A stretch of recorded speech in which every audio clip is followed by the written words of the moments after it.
ഇസ്ലാമിന്റെ പേരിൽ ഷാഫി ഇമാം സ്നേഹിച്ച പോലെ, മുഹ്യിദ്ദീൻ അബ്ദുൽ ഖാദിർ ജിലാനി തങ്ങളെ സ്നേഹിച്ച പോലെ, അജ്മീർ ഖാജ തങ്ങളെ സ്നേഹിച്ച പോലെ, അമ്പറം തങ്ങളെ സ്നേഹിച്ച പോലെ സ്നേഹിച്ച മതി.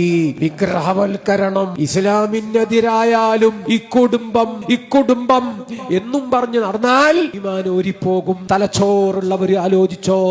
അല്ലാഹു നമ്മളെ നന്നാക്കി തരട്ടെ. 13 കൊല്ലം മുടങ്ങിപ്പോയ കൊണ്ടോട്ടി നേർച്ച ബഹുമാനപ്പെട്ട MLA അവർകൾ, ബഹുമാനപ്പെട്ട MP അവർകൾ സജീവമാക്കിയത്രേ.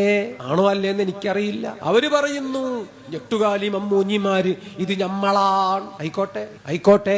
ഷിയ എന്നൊരു സാധനം കേരളത്തിലില്ലായിരുന്നു. പണ്ട് ഉണ്ടായിരുന്നത് അമ്പുറം തങ്ങള് അടക്കം വെച്ചതായിരുന്നു. ഇപ്പൊ അത് ഹയാത്താക്കണമല്ലേ, പാടിപ്പുകഴ്ത്തണമല്ലേ, കൊണ്ട് നടന്നതൊക്കെ കുഴിമാന്തി എടുത്ത് ഇനിയും ഈ ഉമ്മത്തിൽ ഫിത്ന ഉണ്ടാക്കണമല്ലേ.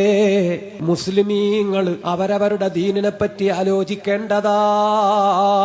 ബിദ്അത്തുകാരൻ സ്റ്റേജ് കെട്ടിക്കൊടുത്താൽ തൗഹീദും ശിർക്കും ക്ലാസ് എടുക്കണ രാഷ്ട്രീയക്കാരുണ്ട്. അവര് പാർലമെന്റിൽ മര്യാദയ്ക്ക് സംസാരിക്കാറുണ്ടോ?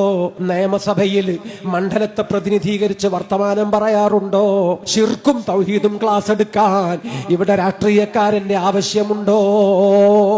ആ രാഷ്ട്രീയക്കാരൻ വഹാബി സ്റ്റേജിലെത്തുമ്പോ അവന്റെ ശിർക്കിന്റെ പ്രസംഗം, അവന്റെ തൗഹീദിന്റെ കത്തിക്കയറൽ.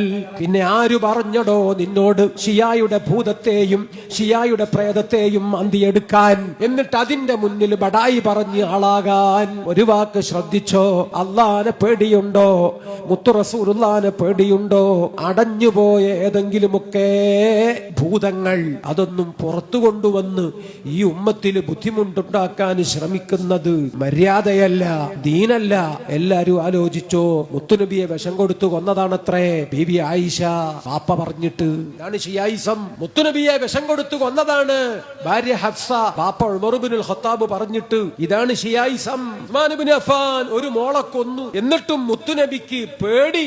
ഉസ്മാനെ രണ്ടാമത്തെ മോളെയും കെട്ടിച്ചു കൊടുത്തു. ഇതാണ് ഷിയായിസം. അങ്ങമാര് തൊപ്പി കണ്ട് തോന്നിയാസം ചെയ്യരുത്. അള്ളാന്റെ ദീനിനെ കളിയാക്കരുത്. മദീനായിൽ ഉറങ്ങുന്ന വെല്ലിപ്പാനെ മറന്നുപോകരുത്.